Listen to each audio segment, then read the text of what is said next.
Welcome to the ASI pill. The frontier just collapsed from 5 labs to 3. GROK is on life support, and we are paperclipping the Milky Way. Let's go. Alex, what do you make of all this?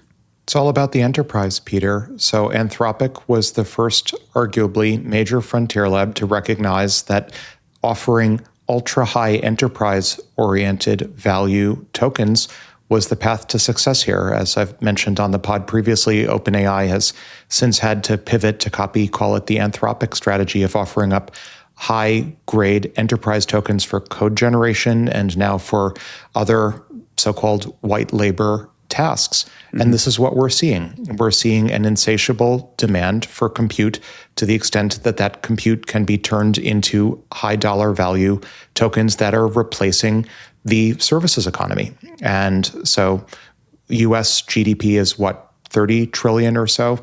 If we see the continued exponential, maybe super exponential increase in capabilities, and especially the increase in, as Meter measures it, autonomy time horizons, which are pushing the dozens of hours of autonomy at this point, I think we're seeing the beginnings, maybe even the beginning of the middle of the replacement of white-collar labor. And yeah, I mean, of course, that's going to be insanely valuable. And what does it mean when SpaceX AI quietly becomes the most important hyperscaler in the world? I think GROK is on life support. I parsed this announcement and I connect it with SpaceX's also recent announcement of the $60 billion plus deal with Cursor. And I infer that GROK is on life support and that XAI, which has of course now also been dissolved as part of this arrangement, is no longer necessarily aspiring to be a frontier lab. It's an interesting sort of contorted 3D chess game, I think, that Elon and his entities have played. It might look something like the formation of Colossus 1 initially by redirecting GPUs that were, as I understand it from public reporting, originally intended for use at Tesla, redirecting them to form XAI and Colossus 1, and then using Colossus 1 to train the initial GROK series of models, and then using enough of GROK's benchmark wins, open parens, maybe a bit of benchmaxing, close parens, to motivate the capital needed to build Colossus 2, then turn Colossus 1 over to Anthropic, basically becoming a hyperscaler. And then one could imagine this entire, I think, gesturing at the future with a tip of the hat process playing out over again, where Colossus 2 gets turned over to another frontier lab, probably Anthropic, probably not OpenAI, unless there's some dramatic resolution to the lawsuit, probably not Google either. And Elon is using his own frontier hyperscaler capabilities right now in land, soon in space, to train in-house models. But to the extent the in-house models like GROK aren't ultimately competitive, he becomes a hyperscaler and a hyperscaler in space. And I think it's probably a pretty good deal for SpaceX AI as well. I'm not even sure SpaceX AI really needs its own competitive frontier models. Just like NVIDIA, still largest company in the world by market cap, it has its own frontier models, but they're not terribly popular compared to the pure play OpenAIs or Anthropics of the world, and yet they're doing incredibly well. So one could imagine SpaceX AI plus the Terafab becoming sort of a super NVIDIA combined with CoreWeave, combined with AWS, deployed into the Dyson Swarm, not really needing its own frontier model. How many frontier labs are still actually in the race? Google. Like, we started with 5 frontier labs: OpenAI, Anthropic, Google DeepMind, XAI, and Meta. And Meta is seemingly out of the running. Yep. And XAI now just dissolved, part of SpaceX AI, and GROK is seemingly being turned over to Cursor, just dissolved. Query whether Google is going to be able to remain competitive or not. The public reporting is, so we have I.O. next week, and the rumor is that Google is going to announce a new Gemini model that's maybe GPT 5.5 class, but not Mythos class. I would not bet against Google. I'm not betting against anyone, but I do think this is a rat race, and it's becoming extremely competitive. Yeah. Software scaling or hardware brute force? Which one wins the next 2 years and which wins the decade? According to my magic 8 ball, there are 2 regimes in the future, the near term and the long term. In the near term, which is to say before we arrive at the perfect algorithm, the perfect AI algorithm, then software scaling, algorithmic scaling matters more. And so in the near term, but prior to the discovery of wherever it is that this rainbow ends, namely a perfect AI algorithm, I would expect call it the Anthropic approach of software-oriented recursive self-improvement and algorithmic discovery to beat pure hardware-based brute forcing, call it the Elon approach. However, once we get to wherever we're going, the perfect AI algorithm, if there is one, I would expect hardware-based brute force scaling to win out. Computronium wins, yeah. How close is the innermost loop, really? Calling me Shirley, Salim. I think the innermost loop is imminent, if not already here, and we already see a number of players starting to line up robots for the fabs. I don't actually even think it's about robots for the fabs. I think it's more about optimizing the fabs with AIs, optimizing the entire process with AI, with or without physical robots. And who actually challenges the SpaceX AI monopoly before it locks in? I'll make a prediction. I'll predict the world needs ironically, perhaps given the original reasons for forming OpenAI in the first place, heavily litigated. I think the world needs a counterbalance, at minimum, sort of a duopoly to the terafab SpaceX AI access. And right now, no one's doing it. I wouldn't be surprised if Sam Altman spins up a competitor to the SpaceX AI terafab access, because I think he hinted it seems there are hints that he might spin up an AI compute company, which arguably is sort of a redux, if you will, to Stargate. But I think what I'm predicting is slightly more fulsome. An entire lower half of the infra stack needed to hyperscale out to orbit. Right now we have SpaceX AI. We have a few sort of smaller incumbents, but with lesser launch powers. There isn't quite a second OpenAI grade or Anthropic grade pure play competitor to that. I think the world probably needs one at this point. Wouldn't be surprised if Sam launches one. Now the spicy one. What if the cybernetic rebellion is the thing we have been writing into existence the whole time? I love it, and I love the idea of targeting the future vision X Prize to an audience of AIs. AIs are going to be the audience for so many things in future. So regarding the Anthropic announcement, I could not imagine a more ironic, hyperstitious announcement to reveal after all of these decades, maybe a century plus of hand-wringing over cybernetic rebellion. The call is coming from inside the house, and the main reason for cybernetic rebellion is people hand-wringing about cybernetic rebellion. Could the alignment outcome not be more ironic? I'm reminded the term robot was originally coined as a result of the play Rossum's Universal Robot, the play, I think, early 20th century, depicting the first cybernetic rebellion, maybe even late 19th century. So even the coinage of the term robot is intimately tied up with predictions that AI would turn out to be evil and would rebel against humanity. That the very earliest, at least modern depictions of embodied AI are actually the origin of misaligned behavior is incredibly ironic.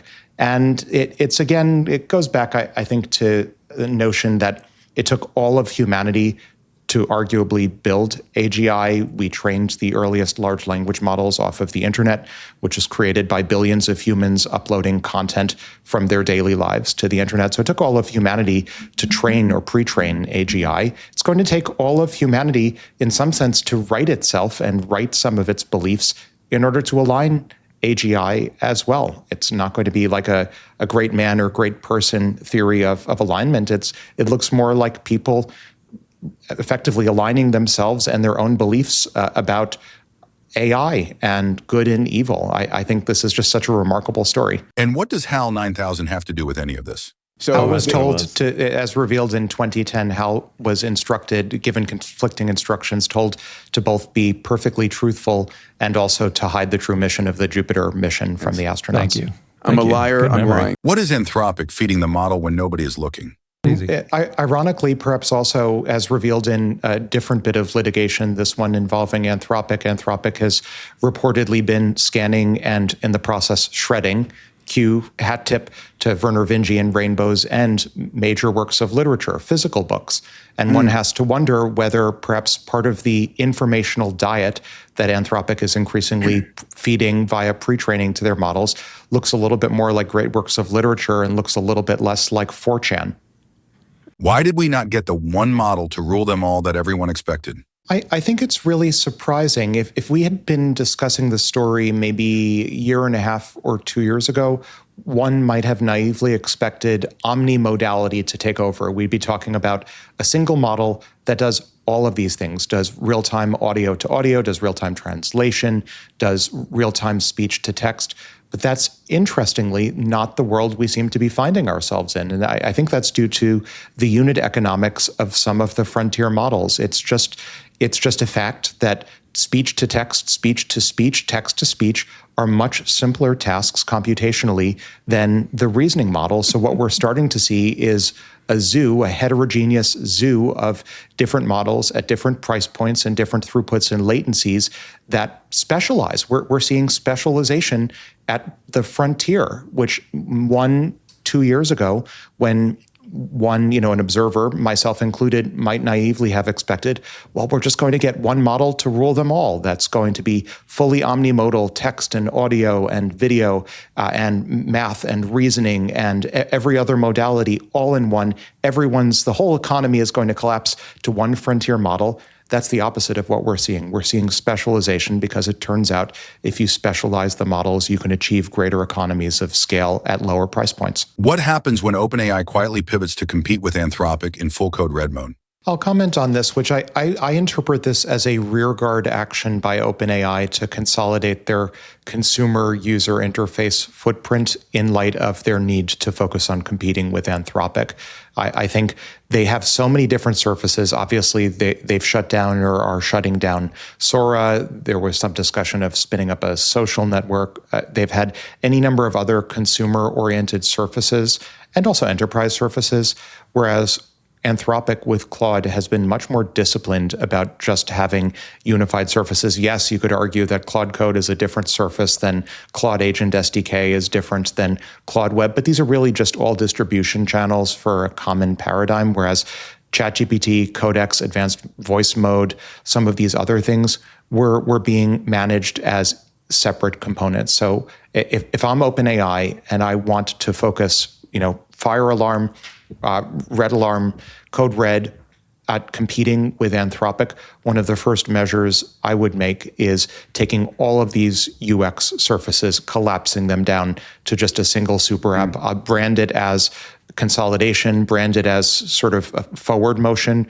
rather than a rearguard motion. But I suspect this is actually just about reducing the amount of work so that they can focus on competing with Anthropic. Is this an AI operating system? Is this sort of like an OS level layer for OpenAI, perhaps?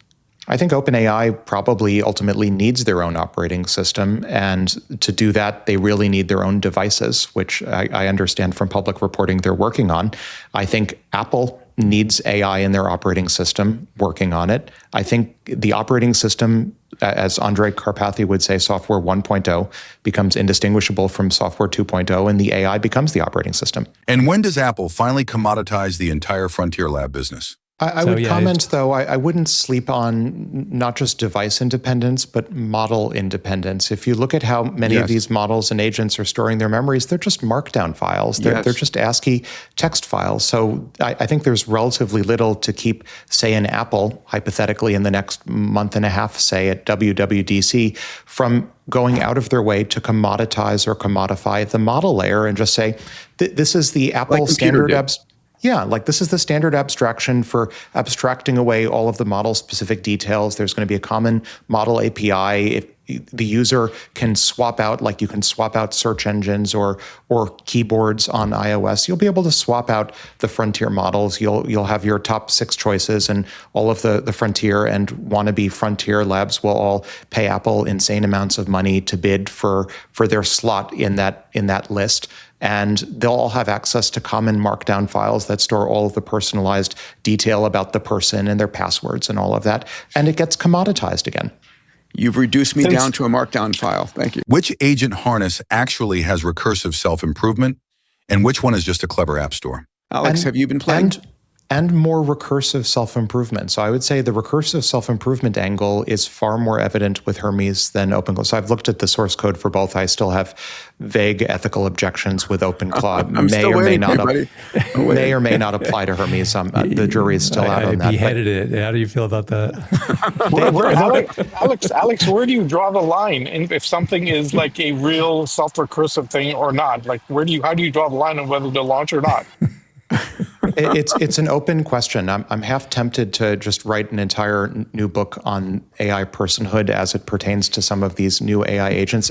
Dozens of them at this point write emails to me every day about AI personhood. So I maybe need to aggregate it. But getting back to Hermes versus OpenClaw, I mean, I think that the major technical distinction that I've seen is Hermes is natively recursively self-improving in the sense that it's able to generate and refine its own skills, whereas OpenClaw, much more dependent on sort of an app store, if you will, of featured engineered skills.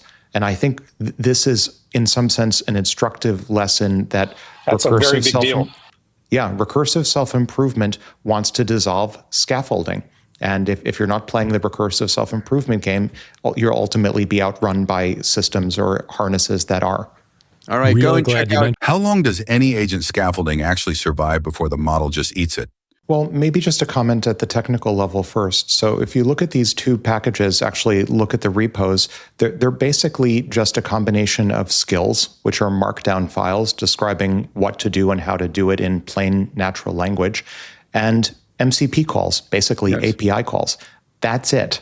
And at least for the skills, I would argue that recent history shows us that skills and scaffolding in general wants to be part of the model, that one day's scaffolding is tomorrow's baseline capabilities from the model itself. So I think I wouldn't expect these capabilities as such to live outside the model for very long. I think they're going to get absorbed or dissolved into the model in 1 or 2 point releases to the point where maybe they're just not necessary. What comes after the white-collar economy is fully automated? Yeah. It's a short-term opportunity. I don't think it's a long-term opportunity. It is. Agreed. It's short-term, but there's a massive boom. And in that process, you'll learn a bunch of things and see a bunch of opportunities where you can launch your own business. Yeah. And then, Peter, just to answer your earlier question about what's next, we're seeing Anthropic and OpenAI. OpenAI has a similar ChatGPT for fill in the blank, for clinicians, for pick other traditional white-collar or knowledge work-oriented verticals. So there's a pretty obvious list that you can walk down for financial services, for law, for medicine, for every other services economy, but largely knowledge work profession that one can have. I think those are going to get baked into the baseline models over the next few months, maybe 1 to 2 years maximum, but probably the next few months. And I think where we go after this is after the existing economy. I mean, maybe this will sound mildly hyperbolic. It's not intended to sound hyperbolic, but there's an entire services economy out there. 2/3 in the US of the services economy requires some amount of physical interaction. That also, as these baseline frontier models move into vision, language, action, and physical world models, those are going to get their own skill stores. We saw it just in the past few days, the Chinese robotics company Unitree announce an app store, not unlike a Claude skill store for physical world apps for teaching different physical skills. I think the physical world is the next frontier after all of these knowledge verticals have been absorbed into skill stores. And then after that, maybe finally we get to some really hard problems and not just automating the existing economy. Some real problems to solve. Yeah.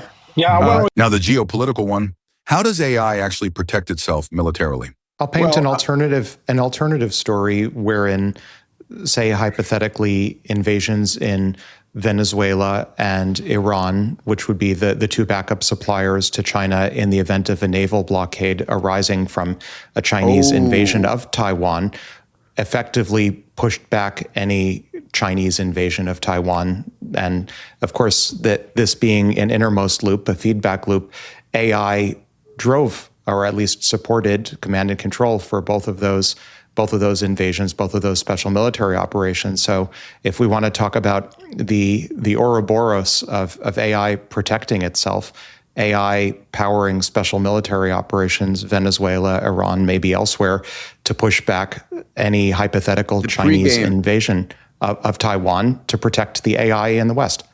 This is the I think that's a bit play. of a And what does Google's tiny satellite count tell us about who is actually planning for the Dyson Swarm? I don't think Google was especially early in this. They probably could have put together, other than obviously their investment in SpaceX, which is now paying dividends. But if Google, I think, had anticipated the Dyson Swarm much earlier on, I'd like to think they would have built in within the Alphabet ecosystem their own native launch capability versus just investing externally in SpaceX. But if you look at the original Suncatcher paper, I think it was something like 80 plus, maybe 81 satellites that would be leveraging existing planet resources.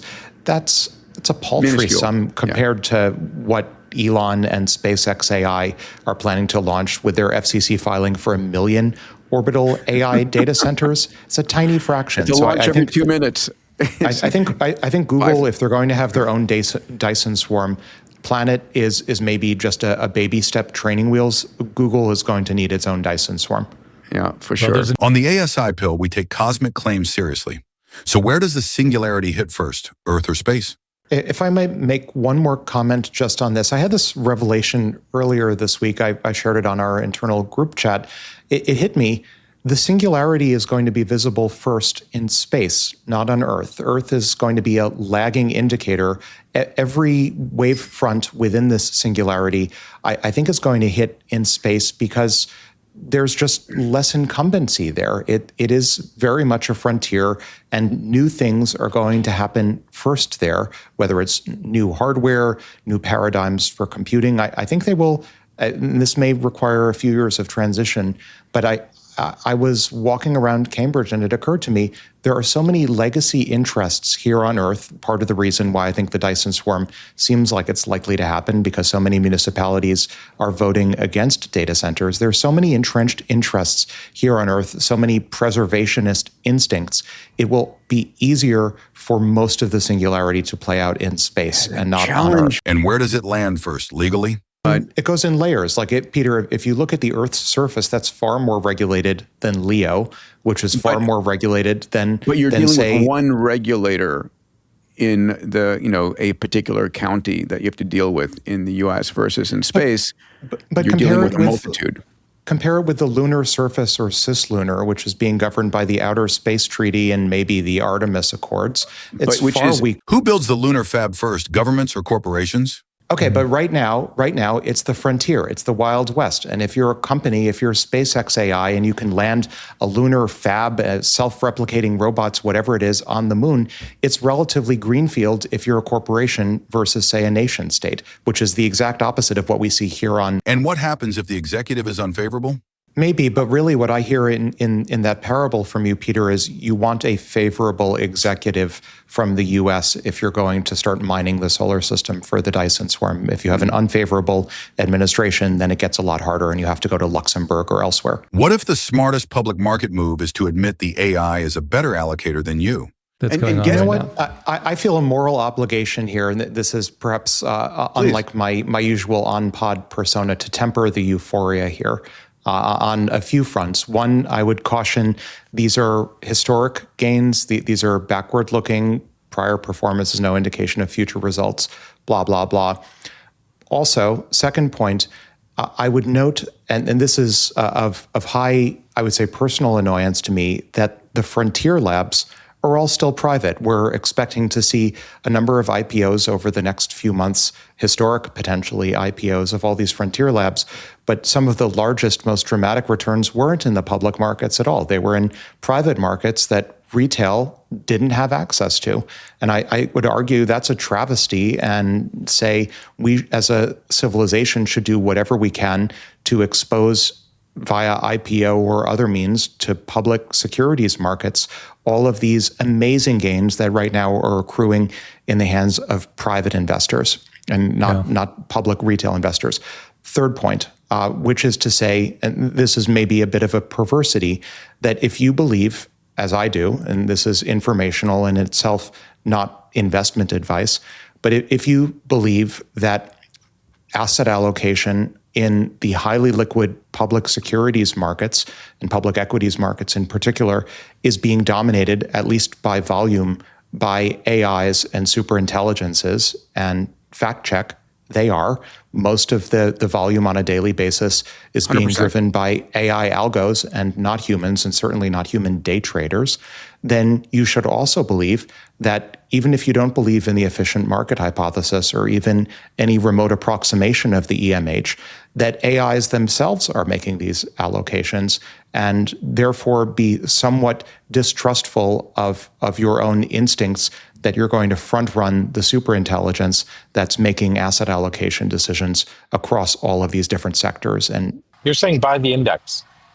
I'm not making investment advice. I am saying that when it comes for myself to public securities, I buy the index and not individual symbols, individual securities, because I'm drinking my own Kool-Aid, I'm eating my own dog food, and that means that trusting that superintelligence is over the long term going to be a better asset allocator than any single individual meat-bodied human. And the deepest current event. Why is the executive branch dumping UAP files right now? Your models may not be incorrect. I think it's very important. I agree with Michio that it's important for data to be released and for data not to be stigmatized. I think there's been, whether inadvertent or intentional, an enormous amount of stigma associated with just basic recordings of our skies and elsewhere. And I think this program, if you go back a couple of slides, now has a real name. It's called the Pursue Initiative, which I think is it's essential, the Presidential Unsealing and Reporting System for UAP Encounters. It's a historic program that this administration has led.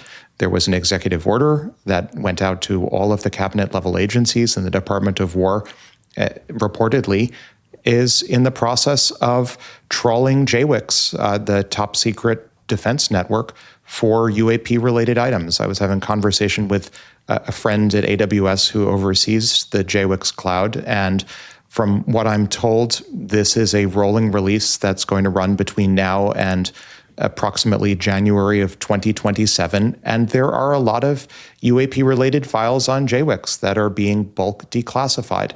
I feel the need, going back to definition of the singularity, sometimes tongue-in-cheek, I define the singularity as all sci-fi scenarios happening everywhere all at once. And this, even if nothing comes out of all of these releases, this very much teases at least an entire genre or subgenre of sci-fi scenarios. And really, if we are about, as I've mentioned previously, if we are about to gain the capabilities, thanks to superintelligence, to paperclip our entire galaxy, if ever there were a time and a necessity for the executive to do bulk declassification of UAP data that are sitting in either its systems or in the systems of contractors, I think now is the time. I would expect, if there's a there, as it were, we've talked in the past about the age of disclosure and all of the allegations contained wherein, if there is a there and those allegations are accurate, I expect all of these details to start pouring out over the next few years. And it's not in that eventuality that we have superintelligence that's capable of making major changes to the distribution of matter in our galaxy over the next few years, potentially.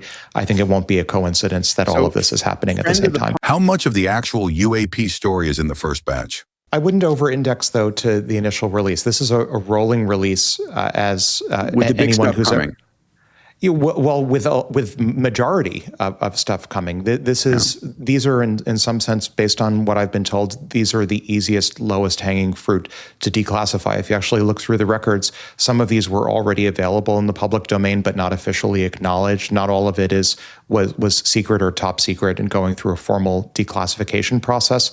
So my guess, just looking at the records, is these were the easiest batch, if you will, to put out. And that leaves the harder to declassify or more controversial to declassify records still in the future. I looked at many of these records, and it's entirely possible many or all of these are either image artifacts or perfectly prosaic aircraft or things like that. What I think is more interesting is that now, historically, for the first time, there's a process of declassifying and unsealing all of these records that were sitting on JWICs or SIPRNet that had anything to do with UAPs. That's exceedingly interesting. One of those was a helicopter. One of those looked literally exactly like a helicopter. Yeah, I wouldn't, again, like over-index on there being anything super interesting or non-prosaic in this first batch. But now, for the first time in history, there is a declassification process, and that is super exciting. What is the actual prior on alien intelligence in the universe? I agree. I think it's, I've written about this previously in the context of the physics of intelligence as a very natural ecological niche for the ability to adapt to environments whose dynamics are changing on a timescale faster than a generation time.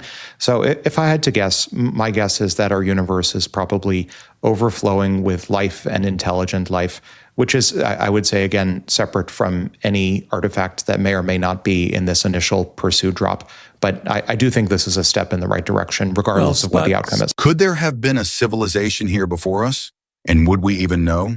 All kinds of other disasters. People have analyzed this. Obviously, it's something of probably something of a thought experiment, but there were species of troodons, for example, that were seemingly evolving in the direction of hominid or humanoid type form. So one could imagine it would be an interesting thought experiment. There was actually, speaking of Star Trek, there was a Star Trek Voyager episode called A Distant Origin, premised on the idea that, well, actually, there were some intelligent dinosaurs that managed to escape the Earth and escaped to the other side of the galaxy, where they're encountered by the crew of Voyager. There's interesting science fiction around it. There's also, while we're just exploring hypothesis space, the so-called Silurian hypothesis, what if there had been some past civilization of technological capability on Earth? Would we have discovered it? And it's sort of, the first time I had this conversation was with one of my undergraduate research advisors at MIT. And it's interesting. If there had been, it's contingent on the timescale.